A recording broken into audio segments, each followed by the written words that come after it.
आज उद्योग विभाग का दो मामला था। एक Messrs Patel warehousing private limited अरावन बेन नालंदा को निवेश प्रोत्साहन के लिए वित्तीय प्रोत्साहन की क्लियरेंस की स्वीकृति दी गई और इसी प्रकार दूसरा एजेंडा था messrs ESE energy limited private limited Kudra Kaimur को भी सिमिलरली वित्तीय प्रोत्साहन क्लियरेंस की स्वीकृति दी गई। जल संसाधन विभाग का तीसरा एजेंडा था, जिसमें गया में डोभी प्रखंड में इंटीग्रेटेड मैन्युफैक्चरिंग क्लस्टर जो बन रहा है, जिसके बारे में आप अवगत हैं, वहाँ पर जल की उपलब्धता सुनिश्चित करने के लिए जलाशय का निर्माण तथा अन्य आवश्यक कार्य के लिए 428 करोड़ 8,30,000 रुपये की स्वीकृति दी गई। इससे फ़ायदा ये होगा कि वहाँ पर जो भी इंडस्ट्रियल यूनिट्स आ रही हैं उनको उनकी आवश्यकता के अनुरूप जल उपलब्ध हो सकेगा। पंचायती राज विभाग का अगला एजेंडा था, जिसमें 15वें वित्त आयोग की अनुशंसा के आलोक में स्थानीय निकायों के लिए भारत सरकार से प्राप्त हेल्थ सेक्टर ग्रांट के मद की राशि की विमुक्ति के लिए बिहार आकस्मिकता निधि से 747 करोड़ 97,64,000 रुपये की अग्रिम की स्वीकृति दी गई। ये पूरी की पूरी राशि 15वें वित्त आयोग की अनुशंसा पर प्राप्त होती है, तो ये ग्रांट के तौर पर उपलब्ध है। वित्त विभाग का अगला एजेंडा था, जिसमें षष्ठम राज्य वित्त आयोग की अनुशंसा अवधि को वित्तीय वर्ष 26-27 के लिए विस्तारित किया गया। विज्ञान प्रौद्योगिकी और तकनीकी शिक्षा विभाग का अगला एजेंडा था, जिसमें Bihar council on science and technology Patna तथा इसके अधीनस्थ कार्यालयों के लिए पूर्व से स्वीकृत 94 पदों में से 87 पदों को प्रत्यर्पित किया गया और नए 53 पद सृजित किए गए। इस प्रकार से कुल अब 60 पद वहाँ हो गए और इसकी आज स्वीकृति दी गई।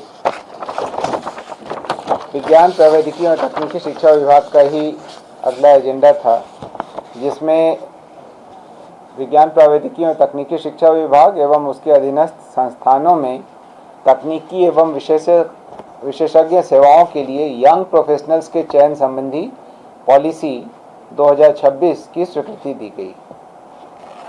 गृह विभाग का अगला एजेंडा था, जिसमें राज्य की अंतर्राष्ट्रीय एवं अंतर्राज्यीय सीमावर्ती सुरक्षा के तथा आसूचना तंत्र को और विकसित किए जाने के दृष्टिकोण से विशेष शाखा के अधीन पुलिस महानिरीक्षक बॉर्डर के पद नाम से एक नए पद का सृजन किया गया।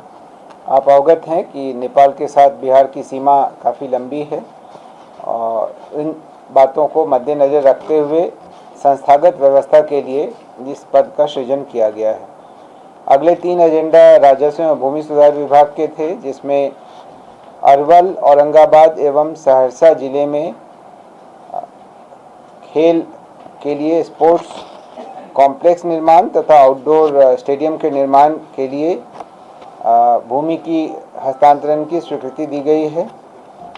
अरवल में 6.81 एकड़ भूमि, औरंगाबाद में 13.09 एकड़ भूमि देव में और सहरसा में सलखुआ अंचल में 6.61 एकड़ भूमि आउटडोर स्टेडियम के निर्माण हेतु हस्तांतरण की स्वीकृति दी गई। अगला एजेंडा है सिविल विमानन विभाग का। बिहार में नए अंतर्राष्ट्रीय मार्गों पर हवाई संपर्कता बढ़ाने की नीति के तहत नए अंतर्राष्ट्रीय गंतव्यों हेतु नॉन स्टॉप वायु सेवा यानी बिना रुके वायु सेवा प्रदान करने के लिए आमंत्रित निविदा के आलोक में messrs InterGlobe aviation limited Indigo airlines से गयाजी बैंकॉक मार्ग हेतु प्राप्त एकल निविदा को बिहार वित्त संशोधन नियमावली के संगत प्रावधान के आलोक में नामांकन के आधार पर चयन करने तथा वायबिलिटी गैप फंडिंग के लिए 12 महीने के लिए अधिकतम 10 करोड़ 40 लाख रुपए मात्र की स्वीकृति दी गई। इससे ये होगा कि ये कंपनी जब गया से बैंकॉक के लिए डायरेक्ट फ़्लाइट शुरू करेगी तो हर फ्लाइट में 5 लाख एक तरफ से और 5 लाख दूसरी तरफ से यानी जाने और आने दोनों के लिए 5-5 लाख 10 लाख रुपए एक राउंड ट्रिप पर वायबिलिटी गैप फंडिंग के रूप में बिहार सरकार देगी। इससे अपेक्षा है कि यह एक इंटरनेशनल फ्लाइट यहाँ से शुरू होगी और इसके बाद अन्य भी जो है एयरलाइंस आगे आएंगे।